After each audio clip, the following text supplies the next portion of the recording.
आज की जो कहानी मैं आपको सुनाने जा रहा हूँ, ये सब कहानी से बिल्कुल अलग है। ये कहानी ज्ञान से परिपूर्ण है। ये कहानी बहुत ही महत्वपूर्ण है। ये कहानी है 4 युगों की। हो सके तो कहानी को पूरा सुनिएगा। इससे पहले अभी तक आपने हमारे चैनल को सब्सक्राइब नहीं किया है तो सब्सक्राइब कर लें। चलिए कहानी शुरू करते हैं। एक समय की बात है, चारों युग यानी चारों भाई एक साथ बैठे हुए थे। तब आपस में चारों में वाद विवाद होने लगता है। सतयुग, त्रेता, द्वापर और कलयुग चारों एक साथ बैठे हुए विवादों में उलझने लगे। सबसे पहले सतयुग कहने लगा कि अरे मूर्खों, तुम सब मुझसे छोटे हो, तुम मेरी बराबरी कैसे करने लगे। जब त्रेता युग ने ये बात सुनी तो कहने लगा कि तुम सबसे बड़े कैसे हो सकते हो, तुम सब में सबसे बड़ा तो मैं हूँ, मैं ही सर्वश्रेष्ठ हूँ, तुम मुझसे सर्वश्रेष्ठ नहीं हो सकते। तब तक द्वापर युग बोल उठा कि तुम सर्वश्रेष्ठ कैसे हो सकते हो, तुम सभी में श्रेष्ठ तो मैं हूँ, तुम्हारा श्रेष्ठ होने का तो प्रश्न ही नहीं उठता। तब तक कलयुग कहने लगा कि तुम तीनों श्रेष्ठ बन रहे हो, परंतु हकीकत तो जानते ही नहीं, वास्तविकता में श्रेष्ठ तो मैं हूँ। इस तरह से चारों युग आपस में झगड़ने लगे। तब चारों युगों ने फैसला किया कि हम आज से आपस में फैसला नहीं कर सकते। तब जाके चारों युगों ने आपस में निर्णय किया कि हम ऐसे फैसला नहीं कर सकते। हम में से कौन बड़ा है, कौन सर्वश्रेष्ठ है, इसका फैसला तो भगवान भोलेनाथ करेंगे। चलिए वहां चलते हैं, वही आदि और अनंत हैं। चलिए उन्हीं के पास कैलाश पर चलते हैं, वही हमें बताएंगे कि हम में कौन बड़ा है और कौन छोटा है। इसका निर्णय स्वयं भगवान शंकर करेंगे, इसका निर्णय हम नहीं कर सकते। चारों युगों ने मिलकर योजना बनाई कि चलिए कैलाश पर चलते हैं। चारों युग कैलाश पर्वत चले जाते हैं। जब वह कैलाश पर्वत पर पहुंचते हैं तो द्वारपाल उन्हें रोक लेते हैं। द्वारपाल कहते हैं कि तुम चारों कौन हो और कहां जा रहे हो। तो चारों युग कहने लगे कि हे द्वारपालों, हम भगवान शिव से मिलना चाहते हैं और हम 4 युग हैं, उन्हें हमारी आने की सूचना दीजिए। स्वयं नंदीश्वर महाराज भगवान शिव के पास आए और भगवान शिव से कहने लगे, हे प्रभु, हे कैलाशपति, आपसे चारों युग मिलना चाहते हैं। भगवान शिव कहते हैं कि जाओ उन्हें सम्मान सहित हमारे समक्ष ले आओ। भगवान नंदेश्वर चारों युगों को लेकर पहुंच जाते हैं भगवान शिव के पास। भगवान शिव ने चारों को सम्मान सहित अपने दरबार में बैठाया। चारों लोग भगवान शिव को प्रणाम करते हैं। तब भगवान शिव ने चारों युगों से कहा कि आप सभी का हमारे दरबार में, हमारे कैलाश पर स्वागत है। कहो वो तुम्हारे आने का क्या कारण है। तुम तो स्वयं ही कालचक्र हो, तुम तो स्वयं ही समय हो, फिर ऐसा क्या कारण है कि तुम्हें हमारे पास आना पड़ा। चारों युग कहते हैं कि हे सृष्टि के रचयिता, हे भगवान शिव, हम चारों में विवाद खड़ा हो गया है और हम उस विवाद का समाधान नहीं कर पाए, इसीलिए हम आपके पास आए हैं। अब हम आपसे निवेदन करते हैं और गुहार करते हैं कि हे भगवान, आप ही हमारा फैसला करें, आप हमारा न्याय करें और हमें बताएं कि हम चारों में सबसे बड़ा कौन है, हम चारों में सर्वश्रेष्ठ कौन है। भगवान शिव कहते हैं कि इसका फैसला तो तब होगा जब आप चारों अपना अपना फैसला सुनाएंगे। तब भगवान शिव सतयुग से कहते हैं कि हे सतयुग, तुम बताओ तुम कैसे बड़े हो। तुम अपने आप को सर्वश्रेष्ठ बताने की कोशिश कर रहे हो, लेकिन वो कैसे, ये मुझे बताओ। तब भगवान शिव से सतयुग कहता है कि देखिए प्रभु, मेरी आयु सबसे ज्यादा है, मैं 17 लाख वर्ष का हूँ और अन्य युग हमसे तो बहुत छोटे हैं, इसीलिए मैं इन सभी से लंबी आयु का हूँ। तब तक कलयुग बोल उठा, कहने लगा कि हे प्रभु, व्यक्ति कभी आयु से बड़ा नहीं होता, व्यक्ति तो गुणों से बड़ा होता है प्रभु, मैंने तो यही सुना है। भगवान शिव ने कलयुग की दलील को माना और सतयुग से कहा कि सतयुग, तुम इस तरह तो बड़े नहीं हो। सतयुग कहने लगा कि हे प्रभु, मेरे युग में जो व्यक्ति हुए वो बड़े ही बलवान हुए, बड़े ही पराक्रमी हुए, वे पृथ्वी को उठा ले जाएं। ऐसे पराक्रमी और बलवान थे। और मेरे राज्य में जब मेरा राज्य था तो उसमें भगवान श्रीहरि विष्णु ने कई अवतार लिए। देखिए प्रभु, नरसिंह अवतार मेरे ही काल में हुआ, वराह अवतार मेरे ही काल में हुआ, मत्स्य अवतार मेरे ही शासन काल में हुआ, तब तक त्रेता युग बोल उठा, नहीं प्रभु, क्या प्रभु श्री हरि विष्णु के अवतार होने से वो बड़े हो सकते हैं? तो प्रभु अवतार तो मर्यादा पुरुषोत्तम श्री राम का मेरे काल में भी हुआ था, जिन्होंने संसार को मर्यादा सिखाया और बलवान की बात करते हो। कुंभकर्ण जैसे योद्धा, रावण जैसे योद्धा मेरे शासन काल में भी हुए। हे प्रभु, इस तरह से तय सतयुग बड़ा नहीं हो सकता, फिर इन सब में बड़ा तो मैं हूँ। जब ये बात द्वापर युग ने सुनी तो द्वापर युग कहने लगे कि हे प्रभु, ये दोनों बड़े बन रहे हैं, परंतु ये दोनों बड़े कैसे हो सकते हैं? देखिए प्रभु, आप जानते हैं कि जब मेरा शासन काल आया तो मेरे काल में तो भगवान श्री कृष्ण जैसे अवतार पैदा हुए, जो कि 16 कला से संपूर्ण पारब्रह्म परमेश्वर थे, जिन्होंने विराट रूप दिखाया। वैसा विराट रूप तो साक्षात भगवान विष्णु भी नहीं दिखा सकते। हे भगवान, योद्धाओं की बात करते हैं तो मेरे शासनकाल में बड़े बड़े योद्धा कंस, जरासंध, भीष्म पितामह और 5 पांडव तो मेरे ही शासनकाल में हुए थे। प्रभु स्वयं बलराम मेरे ही शासनकाल में हुए थे। तो बताइए प्रभु कि मेरे शासनकाल में कौन सा योद्धा इनके योद्धाओं से कम था? हे प्रभु, इन सब में बड़ा तो मैं हूँ। तब तक कलयुग बोल उठा। कलयुग कहता है कि हे प्रभु, मैं इनकी बातें मान लेता हूँ। इनके शासन काल में जो भी योद्धा हुए, जो भी अवतार हुए, उनमें बुद्धि नहीं थी, वह बिल्कुल मूर्ख थे। और जिनके शासन काल में मूर्ख प्राणी पैदा हो, क्या वो बुद्धिमान हो सकते हैं? क्या वो सर्वश्रेष्ठ हो सकते हैं? कलयुग कहने लगा कि नहीं भगवान, मेरा शासनकाल सबसे अच्छा है। मेरे युग में व्यक्ति दुखी नहीं पा सकता।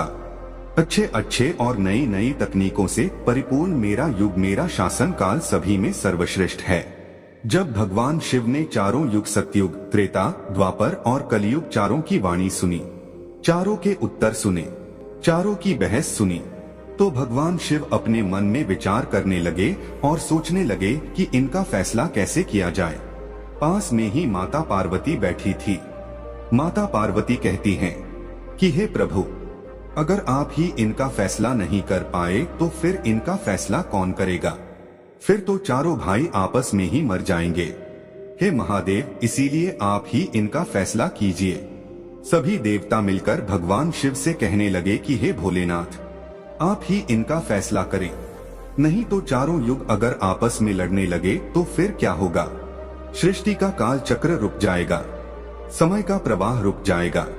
हे भोलेनाथ, आप ही कुछ कीजिए। भगवान शिव कहते हैं कि ठीक है, मैं समस्त गणों की बात मानता हूँ, मैं इन चारों युगों का फैसला करूंगा। भगवान शिव ने चारों युगों से कहा कि चलो ठीक है, मैं तुम चारों की परीक्षा लूंगा और जो परीक्षा में सफल हुआ वही सबसे बड़ा होगा। सतयुग बोल उठा कि हे भगवान, आप जो चाहे वो परीक्षा ले लीजिए, लेकिन सबसे बड़ा तो मैं ही रहूंगा। कलयुग कहता है कि हे प्रभु, हम भी परीक्षा देने के लिए तैयार हैं, आप तो बस परीक्षा लीजिए। चारों युग परीक्षा देने के लिए तैयार हो जाते हैं। भगवान शिव ने 100 टन वजन का एक परसा लिया, लोहे का परसा, और कैलाश पर्वत के नीचे एक तलहटी में रख दिया और उस परसा के पास में ही एक चावल का ढेर लगा दिया। भगवान शिव ने चारों युगों को बुलाया और कहा कि तुम चारों यह देख रहे हो, तुम्हारा परीक्षा अभी हो जाएगा। भगवान शिव सतयुग से कहते हैं कि सतयुग, मेरे 500 गण यहाँ बैठे हैं और इस परसा में रखे हुए चावल को बनाना है, तो इन चावलों को तुम्हारे युग का व्यक्ति ही बनाएगा और मेरे यहाँ जितने गण हैं वो सब भोजन करेंगे। भगवान शिव कहते हैं कि हे सतयुग, तुम तुम्हारे युग का व्यक्ति बनाओ और उसे भोजन बनाने के लिए भेज दो, और हम सभी लोग यहाँ खड़े होकर देख रहे हैं। जब भगवान शिव की बात सतयुग ने सुनी तो एक बहुत बड़ा बलवान योद्धा सतयुग ने बनाया और कह दिया कि जाओ बेटे, इस परसा में चावल बनाओ और बनाकर के भगवान शिव के इन सभी गणों को भोजन कराओ। अपने महाराज का आदेश सुनकर के सतयुग का आदमी चलता है, वहां आकर के देखता है कि उस परसे का भार 100 टन से ऊपर है, हजारों मन से ऊपर का परसा है। वह तो सतयुग का व्यक्ति था, वह बड़ा ही बलवान था। उसने एक बहुत बड़ी भट्टी खोदी। भट्टी खोदने के बाद पेड़ों को तोड़ करके लाया और उसमें अग्नि जलाई। अग्नि जलाने के बाद परसे को एक हाथ से उठाया और उठाकर के भट्टी पर रख दिया और चावल उठाया और परसा में डाल दिया, पानी डाल दिया और चावल बना डाला। जब बहुत विशाल परसा में चावल बन गए तो उस व्यक्ति ने जो सतयुग का था समस्त गणों को बैठाया, पत्तल दिया और चावलों से भोजन करा दिया। उसने अपना कार्य पूरा करके अपने मालिक सतयुग के पास आया और कहने लगा कि हे प्रभु, मैं जा रहा हूँ, अब मेरा काम हो गया है। भगवान शिव और अन्य लोग देख रहे थे। भगवान शिव त्रेता युग से कहते हैं कि हे त्रेता, अब तुम अपने युग के व्यक्ति को भेजो और ये परसा जो रखा हुआ है इसे मैं अपनी माया से हटा देता हूँ और दूसरा इसी के समान परसा बना देता हूँ। अब तुम अपने युग के व्यक्ति से इस चावल को बनवाओ और मेरे 500 गणों को भोजन करवाओ। तो त्रेता युग ने कहा कि ठीक है प्रभु, जैसी आपकी आज्ञा। तो त्रेता युग ने भी अपना एक महान योद्धा कुंभकर्ण जैसा बलवान प्रकट किया और उसको आदेश दिया कि जो तलहटी में नीचे हजारों टन का परसा रखा हुआ है, इसमें हजारों मन पास में जो चावल रखा है उसे बनाना है, पकाना है, और जब चावल पककर के तैयार हो जाए तो इन 500 गणों को खाना खिलाना है। त्रेता युग का व्यक्ति भी बड़ा ही बलवान था। वह चलता है, उस परसे के पास आया, पास में एक भट्ठी खोदी और उस परसा को दोनों हाथों से ताकत लगाई और उठाकर के भट्ठी पर रख दिया और ऊपर से रखने के बाद अग्नि जलाई और अग्नि जलाकर उसमें चावल डाला, पानी डाला, चावल पक करके तैयार हो गए। उस त्रेता युग के व्यक्ति ने उस परसा से निकाला और निकाल करके जितने भी भगवान शिव के गण थे उन सबको खाना खिलाया और भोजन करने के बाद सभी गण वापस कैलाश पर्वत पे आ गए। भगवान शिव ने फिर अपनी शक्ति से उस परसे को समाप्त कर दिया। भगवान शिव द्वापर युग से कहते हैं कि द्वापर ये दोनों युग अपनी अपनी परीक्षा दे चुके हैं, अब तुम्हारी बारी है। देखिए, इतना ही बड़ा परसा उस तलहटी में तुम्हें दिखाई दे रही है और हजारों मन चावल रखे हुए हैं और तुम्हें मेरे 1500 गणों को भोजन कराना है। द्वापर युग कहने लगा कि ठीक है प्रभु, आपकी जैसी इच्छा। मैं पूरा प्रयत्न करूंगा कि मेरे युग का जो व्यक्ति है आपके सभी गणों को खाना खिला सके। द्वापर युग ने भी एक भीम जैसे अवतार वाला बड़ा ही ताकतवर बलवान व्यक्ति को बनाकर के खड़ा कर डाला और उससे कहा कि जाइए, देखिए तलहटी में परसा रखा हुआ है, वहां रखे परसे में उस चावल को बनाना है और बनाकर इन सभी गणों को भोजन कराना है। वह व्यक्ति अपने प्रभु से कहता है कि ठीक है प्रभु, जैसी आपकी आज्ञा। द्वापर युग का व्यक्ति चलता है। उसने देखा कि परसा तो कुछ आकार में बड़ा है, उठाने में ताकत लगानी पड़ेगी, परंतु उसने भट्ठी खोदी और लकड़ियों की व्यवस्था की और उस परसे को दोनों हाथों से उठाया और उस परसे को अपना पूरा दम लगाकर दोनों हाथों से उठाया, क्योंकि उसे सतयुग और त्रेता युग के व्यक्ति उठा सकते थे, तो उसे बहुत ताकत लगानी पड़ी। पूरी ताकत लगा के उसने उस परसा को उठाया और उठाकर के जैसे तैसे खींच खाच कर उसे भट्टी बना दिया। नीचे अग्नि लगाई, उसमें चावल डाल दिए और जब चावल पक गए तो वही तरीका उसने भगवान शिव के सभी गणों को भोजन कराया। खाना खिलाने के बाद वह द्वापर युग का व्यक्ति अपने मालिक के पास आता है और कहता है कि प्रभु, मैंने अपना काम कर दिया। द्वापर युग ने उसकी पीठ थपथ पाई और कहा, शाबाश, अब तुम जा सकते हो। अब भगवान शिव कहते हैं कि हे कलियुग, अब तुम्हारी बारी है। परसा तुम देख रहे हो, उसका वजन कम नहीं होगा, उसका वजन उतना ही रहेगा, हजारों टन। लेकिन जब तुम्हें परीक्षा देनी है, तुम मानने को तैयार नहीं थे कि तुम सबसे छोटे हो, लेकिन तुमने तो माना नहीं। तुम्हारे आदमी की आयु भी मात्र 100 वर्ष है, जबकि अन्य युगों की आयु सबसे अधिक होती है। सतयुग की आयु 1 लाख वर्ष होता है, त्रेता युग में 10,000 वर्ष होती थी और द्वापर युग में 1000 वर्ष होती थी, और ये कलयुग तुम्हारे शासनकाल में तो मात्र 100 वर्ष ही है और तुम्हारा आदमी भी छोटा है।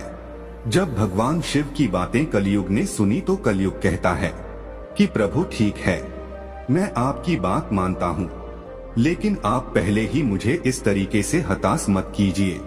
प्रभु, आप तो एक न्यायकर्ता है, आप तो एक जज हैं, सबको मौका दिया जाए। परीक्षा के लिए आप मुझे भी परीक्षा देने का मौका दीजिए। हम भी परीक्षा देकर देखेंगे। यदि हमसे नहीं हो पाया तब जाके हम मानेंगे। भगवान शिव कहते हैं, ठीक है, तुम अपना आदमी बुला लो। फिर भगवान शिव कहते हैं कि ये परसा देख रहे हो, हजारों टन का है, वहाँ चावल रखा है।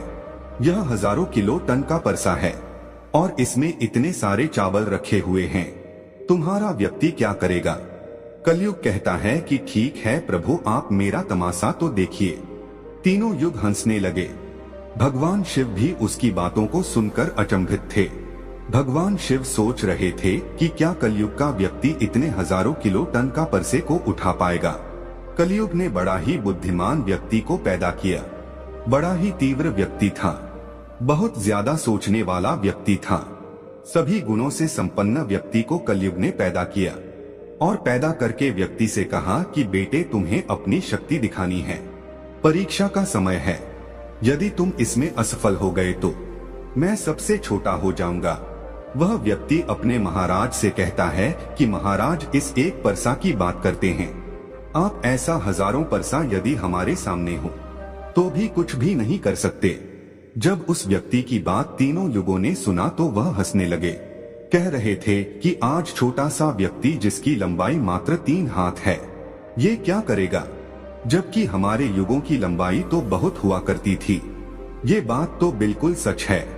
सतयुग के लोगों की लंबाई 21 हाथ थी और त्रेता युग के व्यक्ति की लंबाई स्वयं के 14 हाथ थी और द्वापर युग के व्यक्ति की लंबाई स्वयं के 7 हाथ थी और कलयुग के व्यक्ति की लंबाई स्वयं के 3.5 हाथ होती है। तीनों युग बड़ी जोर जोर से हंस रहे थे। कलयुग कहता है कि आप बस देखते रहिए, मैंने अपने लड़के को भेज दिया है। कलयुग का आदेश पाकर के वह कलयुग का व्यक्ति, तीव्र बुद्धि वाला व्यक्ति उस तलहटी में आया। तलहटी में आकर के उसने देखा कि परसा का वजन तो बड़ा ही विशाल है, मैं इसे उठा नहीं पाऊंगा। तो उस व्यक्ति ने दिमाग लगाया, उस परसे के नीचे मिट्टी खोदना शुरू कर दिया। परसा तो उसने हिलाया भी नहीं और उसके नीचे भट्ठी खोदकर तैयार कर दिया। लकड़ियों की व्यवस्था करने में उसे तब थोड़ा सा भी समय नहीं लगा, क्योंकि लकड़ियां वही रखी हुई थी। उसने उन लकड़ियों को उठा लिया और उस भट्ठी में आग जला दी। परसा में चावल डाला, पानी डाला और बस कुछ ही समय में चावल पककर के तैयार हो गए। वह कलयुग का व्यक्ति कितना दिमाग वाला था, उसने कुछ भी नहीं किया। परसा के नीचे भट्ठी खोद दी और उसमें आग जला दी। चावल को डाल दिया और चावल में पानी डाला और चावल पक भी गया। जब चावल पक गए तो भगवान शिव के गणों को एक कतार में बैठा दिया। उन गणों से कहा कि आप मेरा साथ दें और इन चावलों को आपस में परोस दीजिए। भगवान शिव के 4 विशाल गण चलते हैं और उन चावलों को बाल्टियों में भर भर के सभी गणों को परोस दिया। तब कलयुग कहता है कि अब आप सब भोजन कर सकते हैं। भगवान शिव के सभी गण खुशी खुशी भोजन करते हैं। कलयुग का मनुष्य उन 4 शेष बचे गणों को भी भोजन कराया। भोजन कराने के बाद उस परसे को साफ किया और परसा वही छोड़ दिया और उसका काम पूरा हो गया। वो अपने महाराज कलयुग के पास आया और आकर के कलयुग से कहा कि हे प्रभु, मैंने आपका काम कर दिया है। कलयुग बहुत खुश था। वह उसका पीठ थपथपाता है और कहने लगा, वाह शाबाश, आपने मेरी लाज रख ली, आपने मेरी परीक्षा पास कर ली। भगवान शिव और तीनों युग देख करके अचंभित रह गए। कलयुग कहने लगा कि हे भगवान शिव, अब आप निर्णय कीजिए कि हम में से बड़ा कौन है। भगवान शिव मन में विचार करने लगे और सोच करके जवाब दिया। भगवान शिव कहते हैं कि मैंने तुम चारों की परीक्षा देखी। जब सतयुग का व्यक्ति आया तो उसने अपनी ताकत लगाई और ताकत लगा के फरसे को उठा करके अग्नि पे रख दिया और स्वयं ही मेरे सभी गणों को चावल परोसा। जब त्रेतायुग की बारी आई तो उस व्यक्ति ने भी बिल्कुल ऐसा ही किया। परसे को उठाया, भट्टी पे रखा, उसमें चावल डाला, पानी डाला और उसे पकाया और सबको खिलाया। और इसी तरीके से द्वापर युग के व्यक्ति ने भी किया। परंतु तुम देखते नहीं कि मात्र 3.5 हाथ का व्यक्ति, इसकी बुद्धि देखिए, कितना तीक्ष्ण, कितना विशाल परसा था, शायद उसे हिला भी नहीं सकता था। उसने उस परसे में चावल बना लिया।